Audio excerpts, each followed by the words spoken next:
국회 대정부 질문 사흘째 경제 분야 대정부 질문에선 한미 관세 협상과 노란봉투법 등이 쟁점이 됐습니다. 검찰청 폐지 등을 담은 정부조직법 개정안이 국회 행안위 법안 소위에 회부됐습니다. 민주당의 속도 전에 국민의힘은 졸속 처리하려고 한다고 반발했습니다. 더불어민주당은 오늘 제주를 찾아 현장 최고위원회의와 예산정책회의를 열고 지역 현안을 논의했습니다. 국민의힘은 권성동 의원의 구속에 강하게 반발했습니다. 오는 21일 대구에서 대규모 장외 집회를 열 계획입니다. 정치 현장 바깥의 시각으로 정치권 핵심 이슈를 풀어보는 정치외전. 대법원장 사퇴 요구를 놓고 여야가 공세 수위를 높여가는 가운데 오는 19일 첫 회의를 가지는 민생경제협의체가 순항할 수 있을지 전망해봅니다.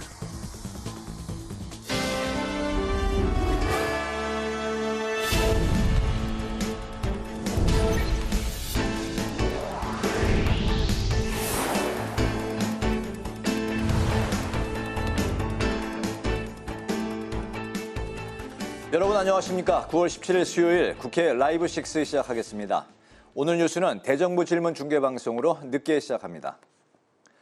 국회 대정부 질문 사흘째 경제 분야에 대한 대정부 질문에서 민주당은 한미 관세 협상 진행 과정을 점검하고 국익 차원의 협상에 임해달라고 당부했습니다. 국민의힘은 노란봉투법으로 인한 기업 경영 악화와 포퓰리즘 정책으로 인한 재정 악화를 우려했습니다. 김희연 기자입니다. 한미 관세 협상이 구체적인 조율에 돌입한 가운데 민주당은 우리나라의 협상 전략을 점검했습니다. 특히 미일 관세 협상처럼 우리가 감당하기 힘들고 불합리한 조건은 절대 받아들여선 안 된다고 강조했습니다. 이 대미 투자펀드 구성과 관련해서 미국 상무장관이 대한민국이 조성하는 3,500억 불, 우리나라 돈으로 약 500조에 가까운 이 규모의 기금 투자처를 미국이 결정을 하고 또 손실 리스크는 한국이 부담하고 수익의 90%를 미국에 귀속되는 그런 방식을 요구하고 있다는데 대체적으로 사실입니까? 협상팀에서는 그것이 사실이건 아니건 그러한 방식과 기조에 대해서는 우리 국익의 차원에서 수용하기 좀 어렵다 하는 그런 입장에서 협상을 하고 있는 것으로 알고 있습니다. 네. 국민의힘은 노란봉투법 통과로 인해 국내 기업 경영 환경이 악화되면서 경제 회복에 걸림돌이 되고 있다고 지적했습니다. 이번 노란봉투법 통과로 인해서 기업들은 어떤 평가를 하고 있습니까? 기업의 손에는 쇠사슬을 묶고 노조의 손에는 쇠망치를 들려주고 있다. 탄식하고 있습니다. 그러면서 노동쟁의 대상을 명확히 하고 사업장 시설을 점거하는 파업 금지, 파업 시 대체 근로 보장 등 보완 입법이 필요하다고 주장했습니다. 2030년까지 수도권에 135만 가구를 공급하겠다는 정부의 9.7 주택 공급 대책의 실현 가능성도 점검 대상이었습니다. 수도권에 135만 호, 연간 27만 호.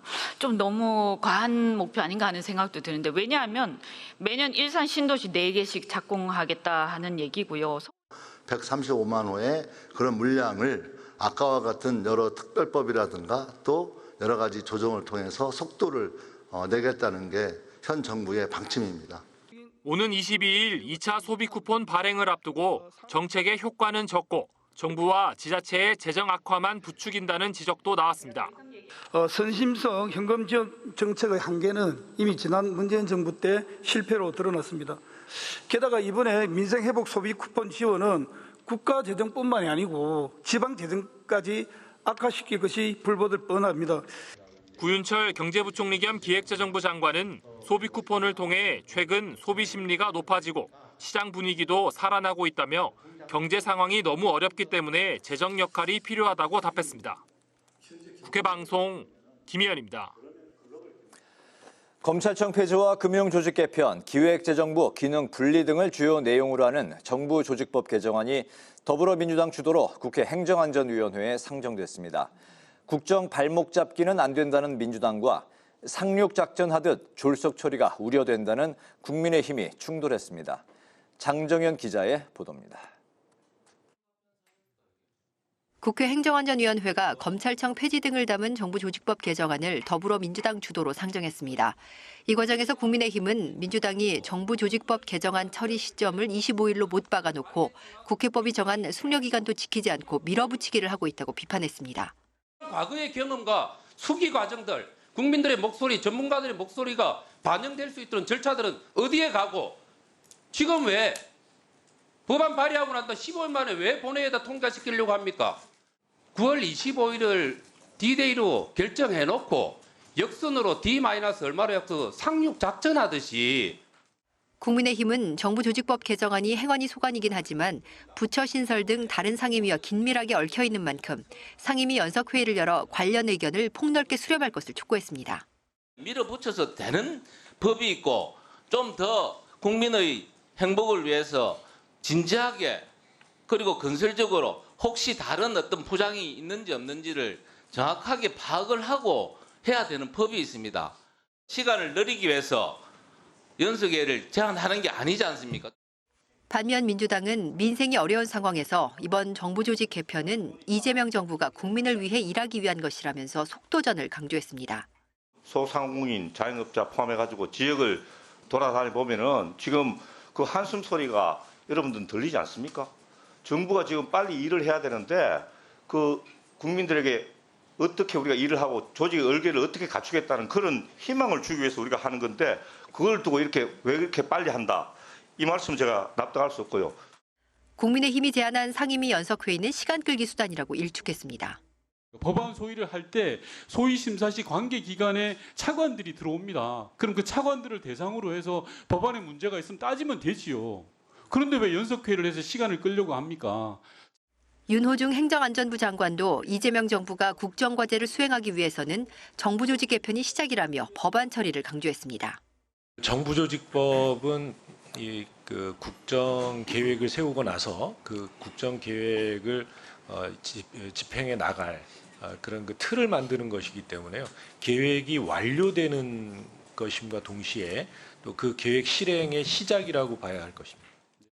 민주당은 내일 행안위 법안심사소위에서 정부조직법 개정안을 심사한 뒤 22일 전체 회의에서 의결하고 법사위를 거쳐 오는 25일 본회의에서 처리한다는 계획입니다.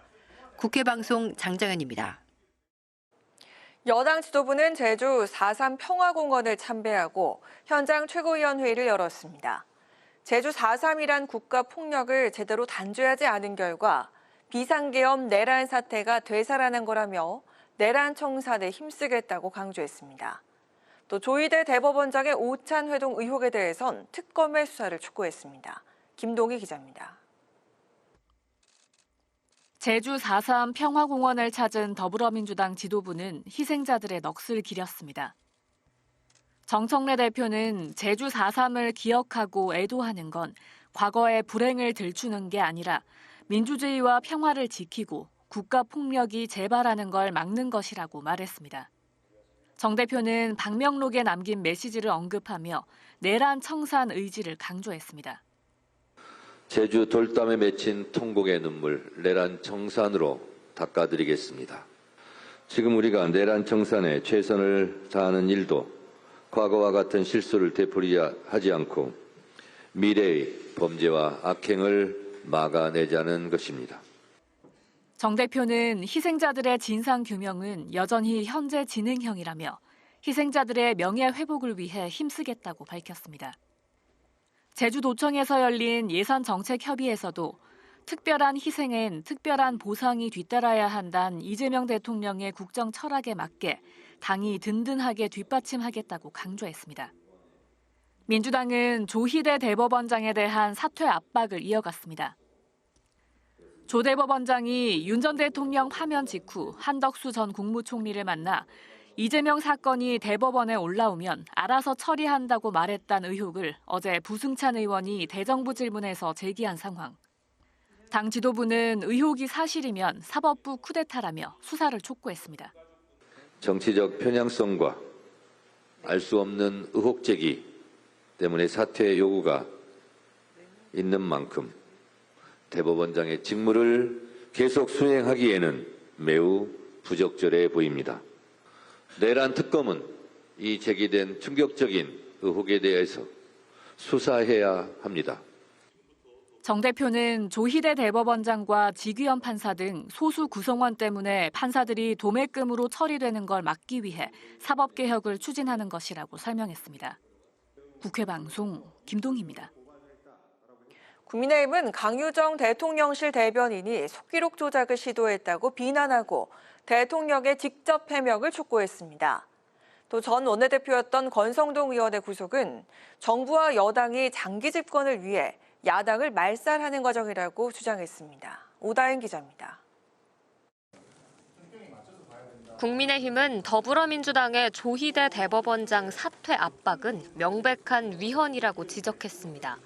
특히 여당의 대법원장 사퇴 압박에 원칙적으로 공감한다고 말한 강유정 대통령실 대변인이 속기록 조작을 시도했다고 비난했습니다. 국민의힘은 이재명 대통령이 국민 앞에 직접 해명하라고 촉구했습니다. 이재명 대통령은 강 대변인의 발언이 대통령의 뜻인지 직접 밝혀야 합니다. 아울러 강 대변인의 기망과 은폐가 대통령실 내부에서 조직적으로 이루어진 것인지에 대해서도 명명백백하게 밝혀야 합니다. 만약 강 대변인이 대통령 뜻과 다르게 말한 거라면 즉각 경질해야 한다고 목소리를 높였습니다. 국민의힘은 권성동 의원이 정치자금법 위반 혐의로 구속되자 야당을 말살하려는 것이라고 거세게 반발했습니다. 장동혁 대표는 권 의원의 구속이 장기 집권 개헌을 하기 위한 이재명 정권의 포석이라고 주장했습니다. 권성동 전 원내 대표에 대한 구속은 장기 집권을 위한 개헌으로 가기 위해서 더불어민주당과 이재명 정권이 차근차근 밟아가고 있는 야당 말살이라고 생각합니다. 지금은 그냥 야당인 것이 죄인 시대입니다. 장 대표는 권 의원이 불체포 특권을 포기했는데도 특검이 구속영장을 발부했고 법원도 여론몰이식 수사에 협조했다고 비판했습니다. 국민의힘은 권 의원 구속뿐만 아니라 내란 특별재판부 설치, 패스트트랙 재판을 통한 국민의힘 해체 시도 등에 대응하기 위해 장외 투쟁을 하기로 했습니다. 오는 21일 보수의 심장으로 불리는 대구에서 대규모 장외 집회를 연다고 밝혔습니다. 이와 함께 부산, 충청, 수도권 등에서 현장 최고위원 회의도 개최하기로 했습니다. 국회 방송 오다인입니다.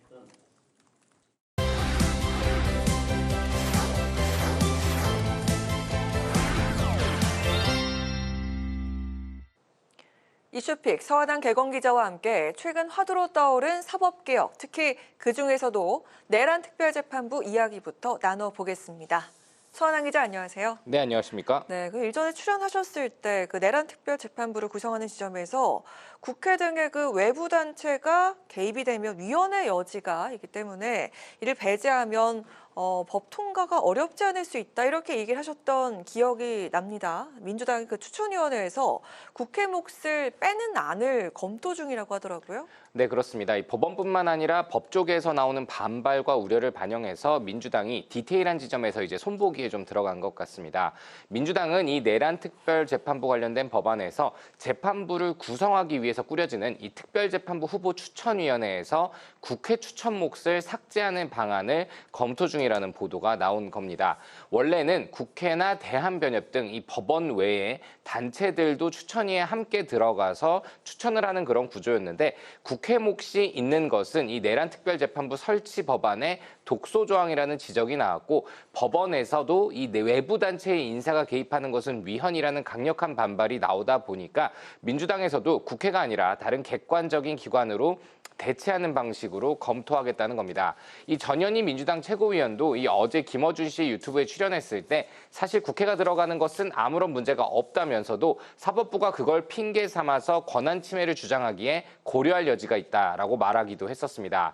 현재 해당 법안은요, 이 국회 법제사법위원회 법안심사 1소위에 회부돼서 계류 중인 상황인데요. 다만 민주당은 이 전담재판부 구성을 이 법원 내부 시스템에 따른 배당이 아니라 외부 기관을 통해서 추천하는 구조 자체는 유지하겠다는 방침이기 때문에 법원이 반발할 가능성은 여전히 유효한 상황입니다. 네, 그리고 어제 그 지라시가 등장을 했는데 이걸 놓고 그 조희대 대법원장 사퇴를 요구하는 목소리도 나오고 있습니다. 대정부 질문에서도 그 의혹을 제기하면서 사퇴를 요구하는 그런 목소리들이 있었는데요. 논란이 더 커질 수 있을까요? 어떻게 보십니까? 네, 일단 이 조 대법원장의 사퇴론을 처음 꺼내든 것은 추미애 법사위원장이었습니다. 그리고 어제 민주당의 한 의원이 이 대정부 질문 때 이재명 대통령 선거법 사건을 한덕수 전 총리와 정상명 전 검찰총장 등과 조희대 대법원장이 미리 사전에 논의를 했다는 찌라시를 언급하면서 이슈가 좀 커졌습니다. 이에 대해서 이 어제 대정부 질문에서 민주당의 의원이 대법원에서 이재명 대통령 사건을 알아서 처리하겠다고 조희대 대법원장이 이들에게 얘기했다는 제보가 있다라는 질의가 나왔고, 이에 김민석 국무총리는 사실이라면 이란 전제를 달고 치명적인 상처 내지는 국민들의 신뢰에 상처를 주는 내용이라며 진위를 파악해야 될 필요가 있다라는 취지로 답을 했습니다. 하지만 이 찌라시에 참석자로 언급된 이 정상면 전 검찰총장은 이 조 대법원장과 일면식도 없다라고 언론에 밝혔고, 한덕수 전 총리도 오늘 오후 그런 식사 자리는 없었다고 선을 그었으며, 조금 전에 이 대법원장도 이 전혀 사실 무근이라면서 강력 반발했습니다. 그럼에도 민주당은 이 대법관을 26명으로 늘리고 이 중 22명을 이재명 대통령이 임기 종료 전에 임명하도록 하는 법안도 추진하겠다는 그런 계획인데요. 사법부가 예산과 이 서초동의 법원의 공간 부족 문제로 난색을 표하자 대법원을 대구로 보낼 수도 있다며 민주당은 압박을 계속 이어가는 그런 흐름입니다. 네. 자, 그럼 이제 3일차로도 진행되고 있는 대정부 질문 이야기도 나눠보도록 하겠습니다. 그 통상 외교 이슈에 대해서는 행간이 읽히지 않게 하는 게 관련돼 어제 그 대정부 질문에서는 그 정부가 그 감정적인 거, 실망스러움을 그대로 드러냈다라는 그런 평가가 나오네요. 네, 그렇습니다. 이 국회 대정부 질문 이틀째였던 어제 이 외교와 안보 이슈가 다뤄졌는데, 어제 이 조현 외교부 장관이나 김민석 국무총리가 이 관세 협상에 대해서 미국이 변했다라면서 미국에 대한 실망감을 직접적으로 드러낸 부분 때문인 것 같습니다. 이 통상 협상이나 대화, 이 물밑 대화에서 이 양 국가 간에 다소 불편한 분위기나 대화가 오가더라도 이 대외적으로 이뤄지는 발언에서만큼은 변함없는 동맹을 강조해왔던 그동안의 기조와는 좀 정면으로 배치된다라는 언론의 평가도 나오고 있는데요. 특히 김민석 국무총리 역시 한미 현안이 국익에 직접적으로 영향을 미칠 경우에 이 국회의 동의가 반드시 필요한 것 같다라고 못 받기도 했습니다. 이는 이 국회의 역할을 전면에 내세우면서 미국과의 협상 과정에서 견제 장치로 국회가 필요하다는 점을 분명히 하겠다라는 의도로 풀이가 되고 있습니다.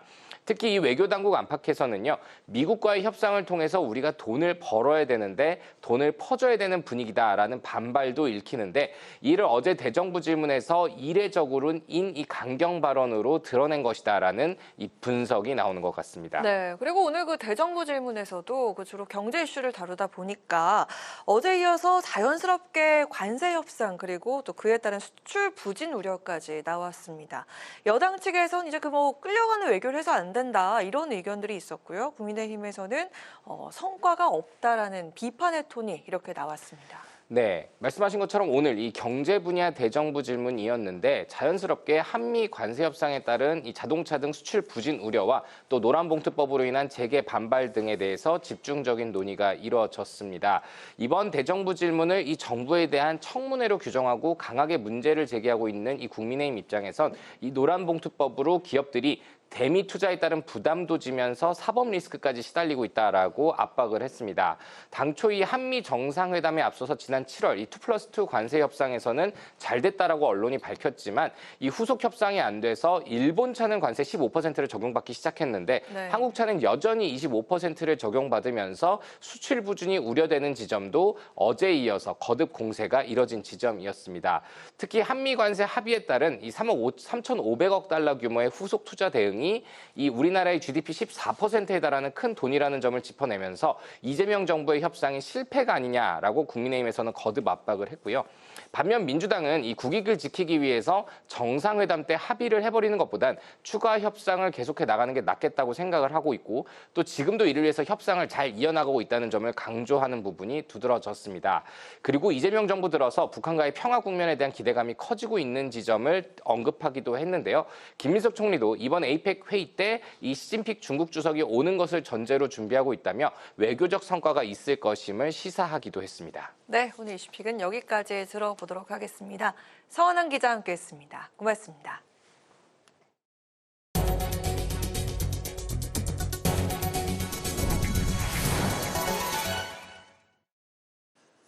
최근 신종 범죄가 급증하면서 사회적 불안이 커지고 있는데요. 오늘 국회에서 AI 기술을 활용해 치안 서비스를 향상시키는 방안이 논의됐습니다. 전문가들은 기술 개발과 함께 법과 제도 역시 함께 정비해야 한다고 강조했습니다. 김지수 기자가 전합니다. 의료와 금융, 교육 등 다양한 분야에서 활용되고 있는 AI. 이제는 국민의 생명과 안전을 지키는 치안 분야에도 필수입니다. 특히 딥페이크 범죄 등 신종 범죄가 기승을 부리는 만큼 새로운 치안 시스템을 마련하는 것이 시급한 상황입니다. 아무리 인력을 증원하고 아무리 예산을 많이 쏟아부어도 계속 범죄는 광역화되고 조직화되고 그리고 인간이 분석할 수 없을 만큼 많은 그 자료들과 범죄자들의 영상들이 나오고 있거든요. 수십만 건의 단서를 수집할 수 있는 인식형 AI와 AI를 탑재한 드론을 이용해 24시간 상시 순찰이 가능한 피지컬 AI가 필수라는 겁니다. 전문가들은 이와 관련한 법과 제도 역시 정비해야 한다며 국회가 입법에 적극 나서야 한다고 강조했습니다. 특히 지난해 말 AI 기본법이 국회를 통과한 만큼 세부적인 내용의 하위 법령과 지침 역시 정비해야 한다고 촉구했습니다. AI 전문가는 치안 스마트 기기나 무인 지능화 솔루션 개발을 향후 핵심 과제로 지목했습니다. 특히 치안 AI 시스템의 지속적인 업그레이드가 무엇보다 중요하다고 강조했습니다. 융합이 돼서 지속적으로 진화 발전하는 서비스가 돼야 됩니다. 버전 1.0, 1.2, 2.0, 4.0 갈 수 있는 이게 이제 중요한 것 같고. 현장 전문가의 요구에 따라 기술을 개발하고 개발된 기술을 전담하는 조직도 필요하다고 덧붙였습니다. 국회 AI 포럼 대표의원과 연구 책임의원을 각각 맡고 있는 이인선 국민의힘 의원과 조승래 민주당 의원은 치안 분야에 AI를 도입하면 범죄 수사와 예방에 혁신을 가져올 것이라고 강조했습니다. 그러면서 입법을 통해 법적 기반을 마련할 수 있도록 초당적 협력을 이끌어내겠다고 약속했습니다. 국회방송 김지수입니다. 국방위원회가 진영승 합동참모의장 후보자 인사청문회를 오는 24일에 실시하기로 했습니다. 국방위는 진 후보자 인사청문회를 공개를 원칙으로 하되 국가기밀사항은 비공개로 진행하기로 했고 증인과 참고인은 부르지 않기로 했습니다. 진 후보자는 공군사관학교 출신으로 제19전투 비행단장과 공군전투사령관, 합동참모본부 전략기획본부장 등을 역임했습니다. 더불어민주당 초선 의원들이 최근 미국 조지아주에서 발생한 한국 노동자 구금 사태와 관련해 미국 정부에 공식 사과를 촉구했습니다. 민주당은 기자회견을 열고 이번 사건처럼 동맹국 국민을 모욕적이고 비인도적인 방식으로 대우한 것은 단순한 법 집행 문제뿐 아니라 동맹에 대한 신뢰를 훼손할 수 있는 심각한 외교적 사건이라고 주장했습니다. 또 미국이 자국 산업 보호라는 명분으로 한국산 자동차와 주요 제품들에 대한 관세를 강화하는 것 역시 자유무역 원칙을 역행하는 것이고 한국 기업의 글로벌 경쟁력을 위협하는 조치라고 비판했습니다. 장동혁 국민의힘 대표가 윤석열 전 대통령을 만나기 위해 지난 금요일 특별 면회 신청을 했지만 어제 불어 통보를 받았다고 밝혔습니다. 당대표 경선 과정에서 윤 전 대통령 면회를 약속한 장 대표는 추석을 앞두고 면회 신청을 했지만 특검의 추가적인 조사가 예정돼 있어 면회가 곤란하다는 등의 서울구치소 측에 납득할 수 없는 답변을 받았다고 전했습니다. 면회 재신청에 대해서 장 대표는 정치적 사건과 관련한 입장 정리는 분명히 끝났고 윤 전 대통령에 대한 인간적인 마음을 밖으로 보여드릴 방법이 당분간 허락되지 않을 것 같다고 답했습니다. 우원식 국회의장이 송미령 농림축산식품부 장관에게 농민과 국민을 위한 농정 정책에 더욱 역량을 발휘해 줄 것을 당부했습니다. 우 의장은 최근 송 장관이 제안한 치킨벨트가 농업을 관광, 문화, 수출 산업으로 확장하는 창의적인 농정 정책이라고 평가했습니다. 또 농민 소득 증대를 위해서 영농형 태양광을 농업시설로 인정하고 농지 복합 이용 개념을 도입하는 등 다양한 지원 방안을 적극적으로 모색해달라고 말했습니다.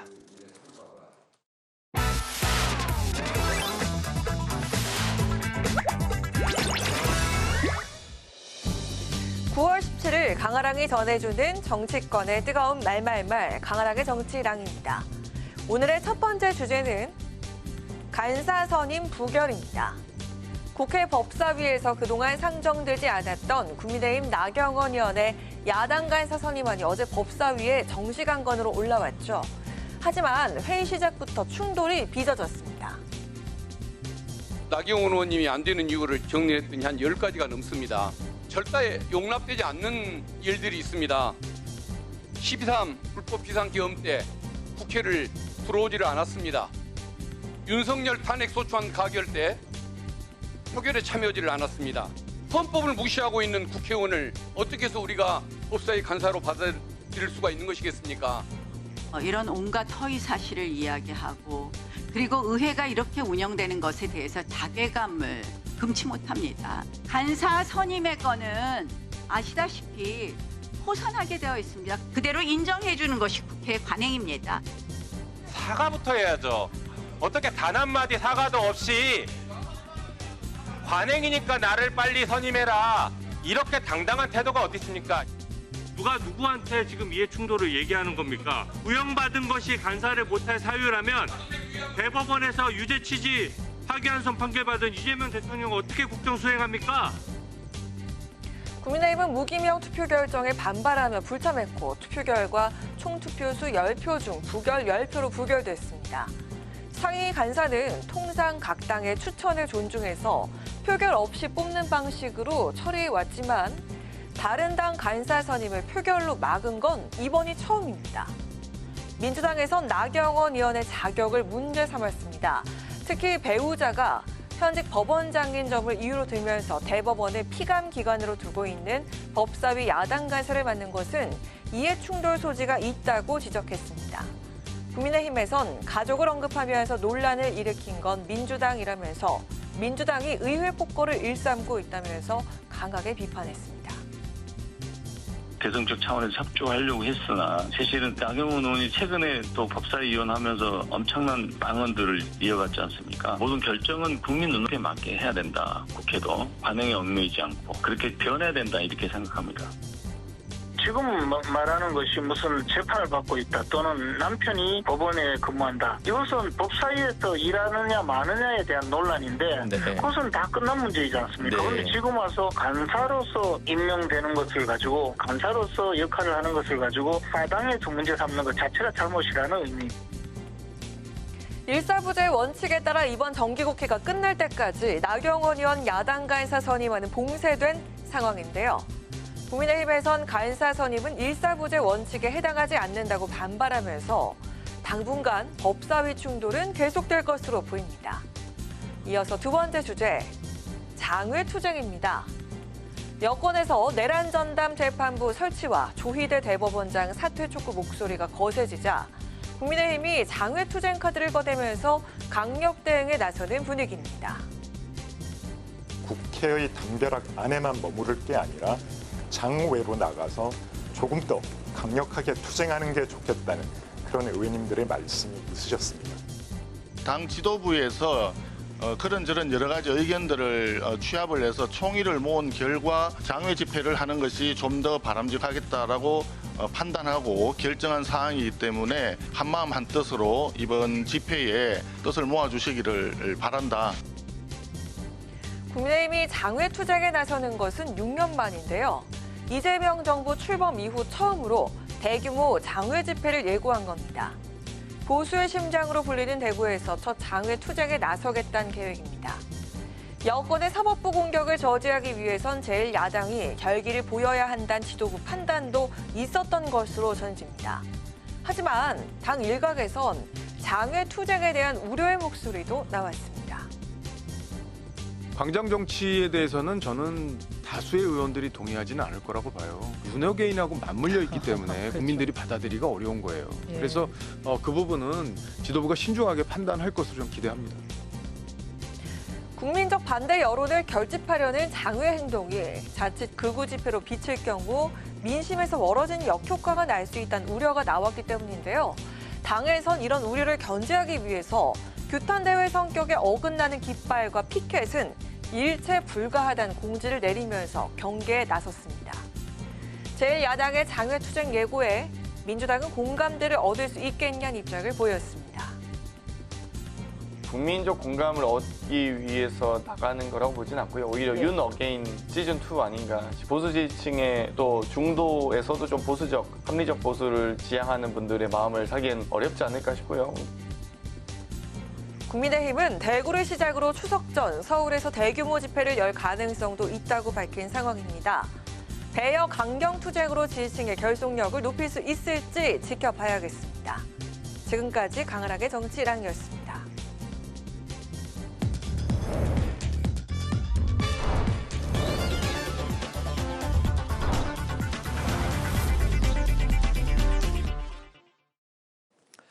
네, 정치 현장에서 한 걸음 떨어져 보다 객관적이고 분석적인 시선으로 정치권 쟁점을 들여다봅니다. 정치외전 홍익표 전 더불어민주당 의원, 조혜진 전 국민의힘 의원 두 분 나오셨습니다. 어서 오십시오. 반갑습니다. 네, 반갑습니다. 네.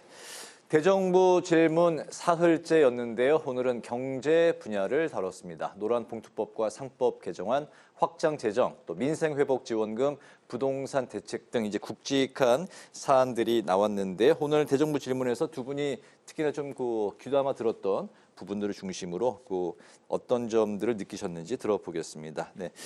네, 홍익표 의원님부터 들어볼까요? 네, 아무래도 오늘 주요하게 다뤄진 게 아마 야당 입장에서는 상법하고 소위 노란봉투법, 노조 관련법에 대한 문제 제기가 좀 있었던 것 같고요. 네. 어찌됐든 이 법이 통과됐기 때문에 정부에서는 이에 따른 어떤 부작용 또는 혹시 경제 현장에서 혼란을 최소화하는데 노력을 해야 되지 않을까, 그런 측면에서 좀 신경을 써야 될 것 같다 이렇게 보이고요. 두 번째, 특히 대미통상 관련된 얘기도 좀 중요하게 나왔던 것 같습니다.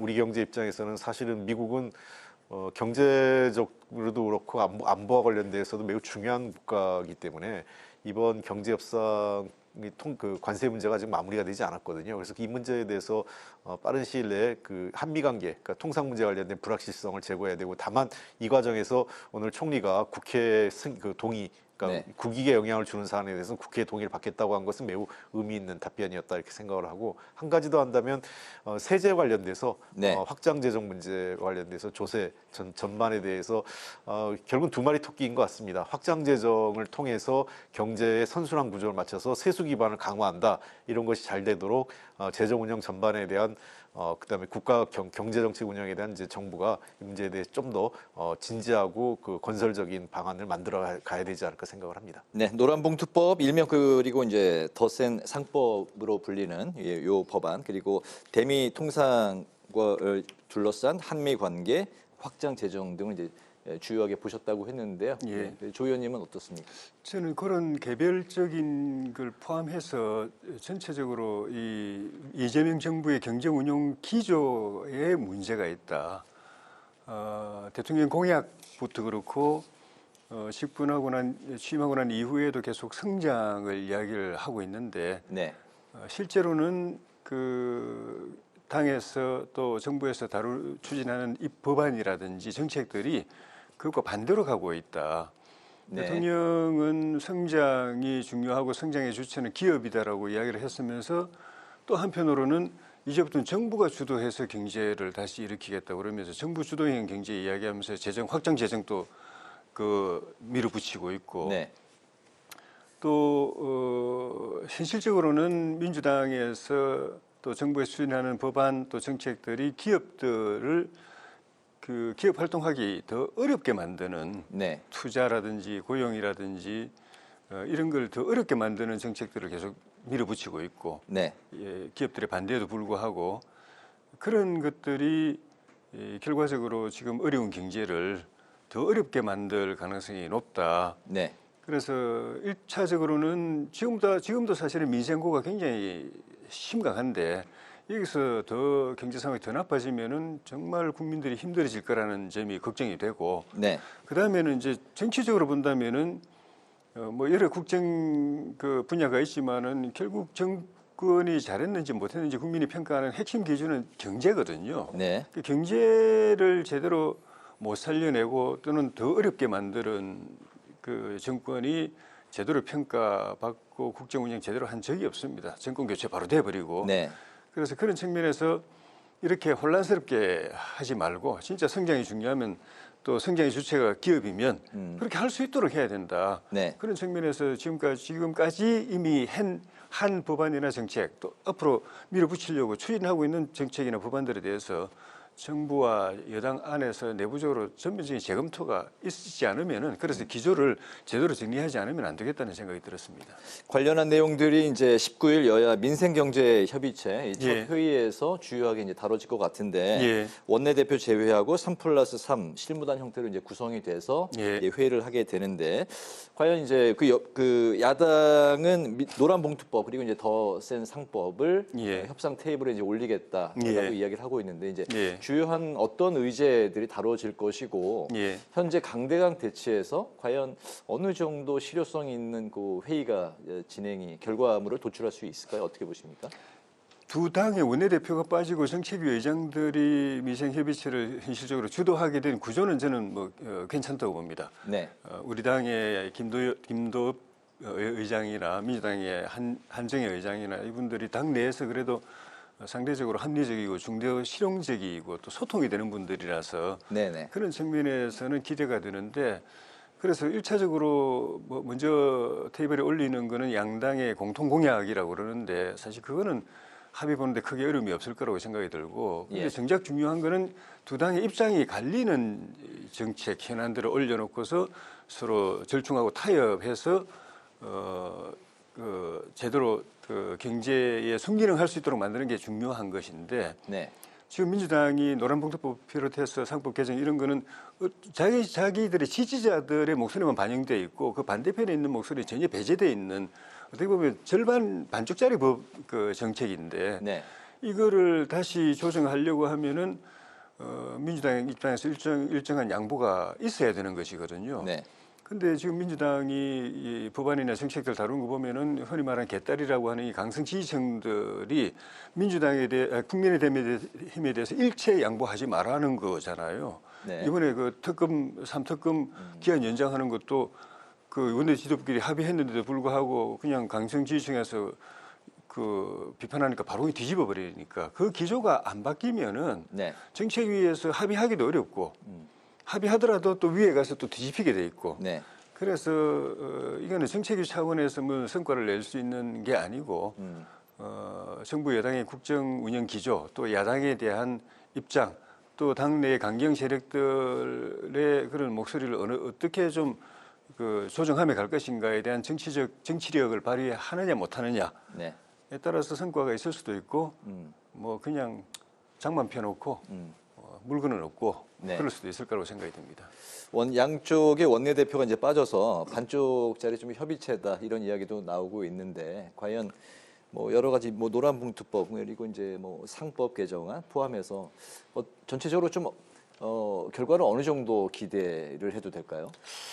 일단은 뭐 원내대표가 빠진 정책 라인, 정책 의장을 중심으로 해서 양당의 정책 라인들이 만나는 거기 때문에 네. 서로 입장이 다른 뭐 갈등적 쟁점 뭐 이런 것들은 사실은 논의되거나 합의되기 쉽지 않을 겁니다. 네. 그래서 이미 얘기한 대로 그 공통 공약이라든지 거의 쟁점이 없는 약간 뭐 미세 조정 정도가 가능한 내용들이 그 주로 협의가 되지 않을까. 그래서 가장 대표적으로 저는 우선 그 한미 동맹, 그 한미 관세 협상과 관련돼서 네. 우리 기업에 대한 지원.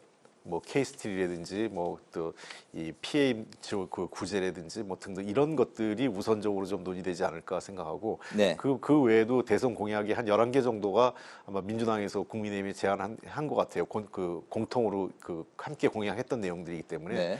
그런 정도는 가능하지 서로 예를 들면 아까 말씀하신 뭐 노란봉투법이라든지 이런 것들에 대해서 만약에 그것을 뒤집는 그런 결정은 거기서 하기 어렵다. 만약에 국민의힘 쪽에서 노란봉투법이나 상법과 관련돼서 일부 그 통과된 법안을 전제로 해서 보완 조치 정도를 한다면 몰라도 네. 그 자체를 뒤집는 어떤 그 합의는 정책 라인에서 하기는 어려울 거다 이렇게 보입니다. 알겠습니다. 첫 번째 이제 회동이니만큼 이제 좀 스킨십에 의미를 두고 공통 공약 뭐 이 부분을 이제 좀 논의하는 정도로 비쟁점 무쟁점으로 가지 않을까 싶습니다. 그렇게 이제 바라보고 계시는군요.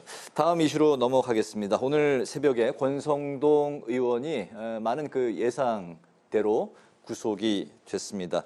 오늘 또 한학자 통일교 총재도 특검에 출석을 해서 이제 조사를 받았는데 앞으로 이제 권 의원의 구속 이후에 특검 수사와 또 정치권의 파장 두 분 어떻게 전망하시는지요? 예, 홍 의원. 권성동 의원 문제는 두 가지가 중요하게 작용을 한 것 같습니다. 사실상 어느 정도는 그 법적 내용, 그러니까 그 범죄 구성이 그러니까 입증됐다 이렇게 보는 것 같습니다. 통일교 관계자 휴대폰에서 나온 여러 가지 메모라든지 사진 이런 등등이 범죄 사실을 좀 구체화해서 특검의 입장을 좀 강화시켰다고 보고요. 네. 더 결정적인 것은 전체적으로 지금 권성동 의원이 혐의 내용을 부인했지 않습니까? 그리고 네. 차명폰도 나오고 이러면서 증거인멸에 대해서 법원이 특검의 입장을 수용한 게 결정적인 구속의 사유라고 생각을 합니다. 저는 단순히 그 권성동 의원의 구속은 권성동 의원의 문제가 아니라 지금 국민의힘에서 특히 김건희 특검이 굉장히 광범위하게 연루된 의원이 많이 있습니다. 예를 들면 공천과정과 관련돼서 윤상현 의원, 또 양평고속도로 관련돼서 의원은 아니지만 그 원희룡 전 장관 등등 여러 사람들이 지금 거론되고 있고 수사 대상에 올라 있기 때문에 네. 국민의힘 입장에서는 사실은 국회의원 또는 유력 정치인들이 앞으로 추가적인 구속 또는 기소되는 일들이 상당히 많을 것으로 보이기 때문에 김건희 특검에 대해서 상당히 불안해하거나 또는 당내 걱정이 좀 높아지지 않을까 이런 생각이 듭니다. 국민의힘 입장으로 봐서는 어떻게 좀 뚝이 무너진 그런 의미로 받아들입니까? 그렇죠. 기본적으로는 민주당이 정치적 목적으로 예를 들면 내란 특검 같은 경우에 내란이라고 딱 단정 지어놓고 이름부터가 내란, 실제로는 법원에서 재판을 해서 결과 나와봐야 내란인지 아닌지 나오는 건데 네. 그 특검 이름부터 내란이라고 딱 해놓고 또 국민의힘을 배제하고 민주당이 일방적으로 임명한 특검에 의해서 그렇게 진행되고 있고, 그래서 우리 당 입장에서는 민주당이 계속 공언하고 있는 국민의힘의 해산을 위한 이 일종의 이 자락하는 거, 네. 멍석 까는 거를 지금 내란 특검이 하고 있는 것 아닌가. 그래서 정치적 수사를 굉장히 수사 논리에, 수사 원리에 입각한 그런 정통 수사가 아니라 정치적 수사를 하고 있다고 보고 있는데, 권성동 의원 같은 경우에도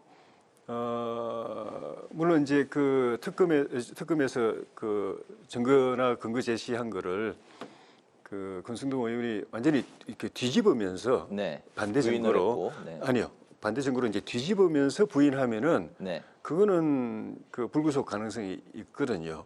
그런데 이제 부인했는데 뒤집지는 못한 것이 결과적으로 구속을 하게 된 원인이 될 수도 있는데, 그런데 당 입장에서 보면은 어쨌든 권성동 의원이 옛날에 그 강원랜드 채용 비리 사건으로도 구속영장 청구됐지만은 기각됐고, 그래서 불구속 기소했는데 나중에 법원에서 무죄 나왔고, 그런 사례가 있는데다가 이번에 검찰 특검 수사에도 그러니까 좀 잘 응했고, 또 국회 체포동의안도 본인 스스로 스스로 가표 찬성표 던지고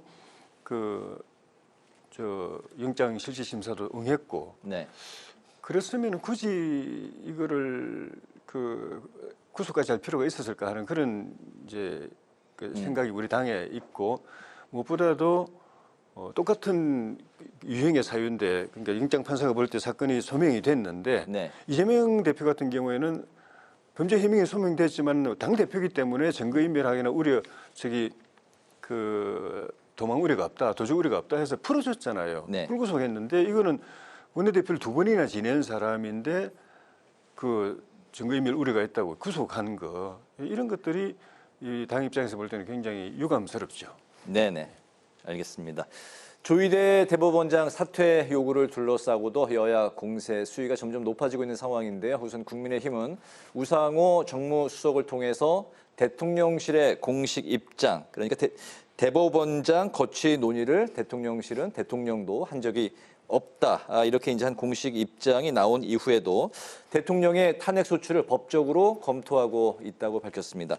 대통령 탄핵 소유, 탄핵 사유, 해당 여부에 대해서 좀 두 분의 현재 상황에서는 좀 어떻게 보십니까? 저는 그 탄핵 상은 아니라고 봅니다. 왜냐하면 물론 이제 그 전에 그 대통령실 대변인이 약간 혼란스러운 브리핑을 하면서 이 논란이 좀 커졌다가 바로 본인도 이제 그걸 수정하려고 했고, 또 이후에 우상호 정무수석이 직접 나서서 대법원장의 거취에 대해서 논의한 바도 없고 논의할 계획도 없다, 이렇게 얘기를 정리했기 때문에 사실은 말끔하게 정리된 상태이기 때문에 이 문제를 갖고 더 대통령실을 대법원장이 거치와 관련돼 가지고 끌어들이는 것은 바람직하지 않다고 생각하고요. 뭐 설사 탄핵에 대해서 한다고라도 국회에서 통과될 가능성도 없고 또 이게 헌법재판소에서 이로 인해서 대통령이 탄핵될 가능성은 없기 때문에 저는 뭐 정치 공세적인 차원은 가능할지 모르겠지만 저것이 현실화되거나 그리고 실제로 어떤 대통령의 업무와 관련돼서 어떤 영향을 줄 가능성은 거의 없다 이렇게 보입니다. 네네. 조 의원님. 우리 당이 의석수로 보면은 현실적으로 탄핵을 이거를 관철시킬 힘은 없는데 어쨌든 정치적으로 또는 법적으로 헌법적으로 판단했을 때 어떤 판단이 서면 그건 국민에게 그대로 이제 밝히는 건데 당 입장에서 볼 때는 이건 탄핵 사유가 된다고 보는 것이죠. 좀 전에 대통령실 대변인이 사실상 대통령의 뜻이라고 우리가 이해할 수밖에 없는 그런 발표를 했다가 아닌 것처럼 이제 빠지고 그다음에 이재명 대통령도 그런 걸 논의한 적 없는 것으로 이제 정무 수석이 나와가지고 해석하지만 전체적으로 흐름을 보면은 우리 당 입장에서 볼 때는 이건 치고 빠지기다, 이중 플레이다. 그러니까 아닌 것을 여론의 반응을 봐가면서 아닌 것처럼 하지만 민주당의 지지자들한테 주는 메시지 또는 대법원장이나 법원에 주는 메시지는 이거는 우리는 대법원장 빨리 교체하기를 바란다는 메시지를 주니까 당에서는 분명히 그렇게 대통령실에서 2번씩이나 대변인과 정무수석이 해명을 했는데도 불구하고 당은 전혀 입장 변화가 없잖아요. 계속 대법원장 그만두라고 밀어붙이고 있고 그런 측면에서 이런 것들이 결국은 대통령의 그런 헌법인식, 그러니까 입법, 사법, 행정의 삼권 분립 또는 견제와 균형이 아니라 본인 입으로 직접 이야기한 것처럼 입법부가 사법부, 행정부보다 위에 있고 선출 권력이 임명된 권력보다 위에 있고 그렇게 말하는 그 헌법 인식이 그대로 이제 영향을 미쳐가지고 이 사람들이 법원도 우리 마음대로 할 수 있다라고 이야기하고 자기들 말 잘 듣는 법원으로 만들려고 이렇게 하는 건데 이거는 완전 반헌법적인 거죠. 우리 야당 입장에서 볼 때는 이거는 탄핵과 사유로 문제 제기 안 할 수 없는 그런 상황인 거죠. 현실 실현 가능성은 높지 않지만은. 실현 가능성은 높지 않지만 탄핵 사유로 거론할 수밖에 없는 상황이다. 이제 또 이런 상황에서 민주당은 윤 전 대통령 탄핵 결정 직후에 한덕수 전 총리와 조희대 대법원장의 회동 의혹을 제기했습니다. 이 자리에서 조희대 대법원장이 이재명 당시 민주당 대표의 공직선거법 재판을 논의했다는 내용인데요. 정청래 대표는 이 회동이 만약에 진짜였다면 내란 특검이 수사를 해야 되는 사안이다. 이렇게 이제 주장을 했네요. 예. 만약에 이게 지금 대정부 질문에서 부승찬 의원이 문제 제기를 한 거 아니겠습니까? 물론 이제 그 전에 5월 달에 법사위 상임위에서 서영교 의원도 비슷한 얘기를 했고 여의도에서 그러니까 그 당시에는 실명이 나오진 않았어요. 지금처럼 한덕수 전 총리나 정상명 전 검찰총장 얘기가 나오지 이름 거론되지 않았지만 여권 그 당시 여권 국민의힘 관계자 유력 인사들 만나서 조희대 대법원장이 올라오기만 하면 내가 처리하겠다. 이재명 저 후보를 대법원에서 처리하겠다 이런 얘기를 했다라는 게 막 떠돌았기 때문에 글쎄요 이 문제가 만약 사실이라면 우리 당에서 부승찬 의원이 문제 제기한 것처럼 사실이라면 사실은 대법원장이 직을 유지하기 어려운 거라고 생각을 합니다. 근데 오늘 현재 일단 근데 양쪽은 다 부인하고 있는 상황이죠. 다 부인을 했기 때문에 이제 진위 공방으로 갔거든요. 그래서 저는 그렇다면 이제 문제 제기란 부승찬 의원이 이 문제에 대해서 좀 더 진전된 내용을 제시하면서 왜 그런 문제 제기를 했는지를 근거를 제시하고 만약에 근거가 제시하거나 또는 본인이 자청해서 특검의 참고인 조사를 받는 것도 방법이라고 생각을 해요. 그렇다면 자연스럽게 특검에서 이 문제에 대한 사실관계를 확인할 수 있기 때문에 사법부의 수장도 관련돼 있고 또 이게 사실 여부에 따라서 정치적 파장이 큰 거기 때문에 저는 이 문제는 신속하게 조사해서 사실 여부를 밝히는 게 서로에게 좋다 생각을 합니다. 의혹의 당사자 조희대 대법원장과 한덕수 전 총리는 현재 모두 그런 적이 없다, 만난 사실이 없다 이제 부인하고 있는 상황인데 그렇다면 이제 공이 의혹을 제기한 다시 이제 부승찬 의원에게 간 그런 이제 상황이네요.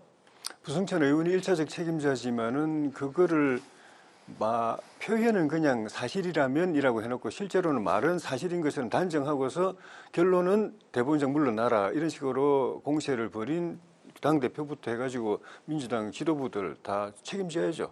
네. 이거는 그냥 뭐 일단 말단 공무원장들 한 것도 아니고 사법부의 책임자를 사실상 저는 제가 볼 때는 이거는 그런 일이 없었던 것 같은데 허위 사실을 툭 던져놓고 가정을 붙여가지고 근데 실제로 사실인 것처럼 단정하고 그리고 물러나라 이렇게 말한 거에 대한 책임 없이 그냥 넘어간다면은 이거는 법치주의 민주주의가 없는 나라에서나 가능한 일이기 때문에 반드시 책임 있는 조치를 취해야 된다고 보고 문제는 지금 민주당이 그 지도부가 이 야당 또는 사법부를 공격하고 이렇게 그 어떻게 보면 좀 그 파괴하려는 그런 행동들의 양태가 이런 양태예요. 되게 다 보면은 근거 없는 거 툭 던져놓고는 가정을 붙여놓고 그다음엔 단정하고 그래서 물러나라 또는 뭐 그만두라 이걸 계속 반복하고 있기 때문에 이번 기회에 제대로 된 반성을 한다면은 그런 행태를 하지 않는다는 분명한 대국민 약속을 해야 된다고 봅니다. 특히 중요한 이런 사안에 있어 가지고는 철저하게 사실관계 확인하고 그리고 논리적 근거를 가지고 문제 제기를 해야지. 이거는 그냥 문제 제기나 그런 의혹 제기가 아니라 일종의 정치 공작의 범주에 저는 든다고 보거든요. 집권 여당이 그런 행태를 보인다는 것은 지금 나라의 국기와 관련된 거기 때문에 이번에 확실하게 바로잡아야 된다고 봅니다. 네, 부승찬 의원이 또 어떤 입장을 내놓을지 지켜보기로 하고요. 마지막 이슈는 두 분의 생각을 한 1분 정도씩 좀 짧게 들어봤으면 좋겠습니다. 국민의힘이 결국 국회를 넘어서 장외 투쟁 카드를 이제 꺼내 들었습니다. 이번 주말에 보수의 텃밭 대구에서 장외 투쟁이 돌입을 하고 이후 부산 수도권으로 올라오는 방향을 이제 잡았는데요. 국민의힘의 장외 여론전 과연 어느 정도 효과를 거둘 수 있을지 두 분의 생각 좀 마지막으로 짧게 들어볼까요? 이 시점에서 적절합니까? 조금 이른 감은 있는데 그런데 다르게 보면은 정권이 출범하자마자 벌이고 있는 일들이 굉장히 위험 수위에 가는 그런 일들이 벌어지고 있다고 보는 거죠. 단순히 우리 당 입장에서 우리 당의 생존을 위협한다는 것과는 다른 차원에서 좀 전에 좀 말씀드린 것처럼 국회는 국회대로 완전히 일당 독주, 의회주의가 완전히 무너져 버리고 뭐 상권 분립도 인정하지 않고 사법부를 그냥 손아귀에 틀어지려고 하고 전체주의 국가에서나 가능한 이런 시도를 계속하고 있고 수사권은 이미 뭐 내 특검을 통해서 완전히 장악하고 있고 이런 거는 국가 체제의 위기다. 의회주의, 민주주의, 그 법치주의, 그 위에 민주주의, 또 상권 분립, 헌법 정신, 재판의 독립, 수사의 중립성 이런 모든 게 다 무너지는 그런 상황에 대해서 야당이 그냥 의석수가 적다고 국회 안에서 이걸 제재하는 게 현실적으로 불가능하다고 그냥 가만히 있는다. 있을 수가 없는 거죠. 무책임한 거기 때문에 가능하지 않다 하더라도 밖에서 나가서라도 안 되면 소리치고 국민들에게 또 이야기하고 또 같은 뜻을 가진 국민들과 목소리를 내가지고 정부 여당에게 이러지 말라고 이야기하고 하는 건 불가피한 거라고 봅니다. 그렇지 않고 만약에 민주당이 국회 안에서 107석이지만 이 당이 대표하고 있는 이 당의 107석의 국민 의석수뿐만 아니라 대표하고 있는 나머지 절반의 국민들의 목소리를 존중한다면은 밖에 나갈 필요 없죠. 근데 지금 완전히 그게 깨진 상황이기 때문에 불가피하다고 보여지는 거죠. 불가피하다는 표현은 2번을 쓰셨습니다. 예, 저는 효과가 거의 없을 거로 보입니다. 그러니까 이미 국민의힘이 자신이 없다라는 게 보이는 게요. 첫째는 국회 보이콧하지 않아요. 그리고 두 번째 대구를 선택한 것도 그렇습니다. 그러니까 그나마 자신들이 그 텃밭이라고 할 수 있는 대구를 선택한 것도 여기서만 환영받을 수 있다. 최소한 여기 정도 해야 겨우 인원동원이라든지 뭐 그 조금이라도 좀 환영받지 않을까라는 기대감 이게 작용된 거죠. 서울에서 할 자신이 없는 거죠. 그리고 세 번째 추가적으로 어디를 더 하겠다는 얘기를 아직 안 해요. 그러니까 대구를 해보고 이후에 판단할 것 같아요. 그 반응을 보고. 그러니까 결국은 하겠다고는 했지만 안 할 수 없으니까 하겠다고는 했지만 자신은 없다 이렇게 보이고요. 실질적으로 뭐 지금 이와 관련돼서 국민의힘이 반복적으로 하는 게 뭐 나치, 히틀러, 뭐 의회 파괴, 독재, 뭐 민주 파괴 뭐 이런 얘기들 반복적으로 하는데 더 본질적인 건 사실 이러한 비판들을 꾸준히 들었던 윤석열 전 대통령 그리고 윤석열 대통령이 벌였던 비상계엄과 내란 행위에 대해서 여전히 윤어게인과 절연하지 못한 상태로 유지해 오고 있는 상황에서 과연 그 국민의힘이 얘기하는 뭐 민주 파괴니 뭐 헌정 질서 파괴니 뭐 의회 독재니 이런 얘기들이 얼마큼 소위 그 국민의힘 지지층은 물론이고 뭐 저는 중도 또는 이런 분들에게 그 호소력이 있을까? 저는 그다지 호소력 있는 장애 투쟁이 되지 않으리라 생각합니다. 이렇게 강수를 두는 데는 또 내년에 지방선거도 많은 영향을 그러니까 여러 가지로 지금 코너에 몰려 있는 상황이기 때문에 지도부가 아무것도 안 할 수 없으니 이거라도 하겠다는 그 정도 아닐까 싶어요. 그렇지 않으면 실질적으로 여기서 큰 정책 효과, 의미 있는 결과가 만들어지진 않을 것으로 생각합니다. 알겠습니다. 이제 정치 외전 마칠 시간이 됐습니다. 지금까지 홍익표 전 더불어민주당 의원, 조혜진 전 국민의힘 의원과 말씀 나눴습니다. 오늘 말씀 고맙습니다. 고맙습니다. 오늘 국회 라이브 6도 여기서 마치겠습니다. 시청해주신 여러분 고맙습니다.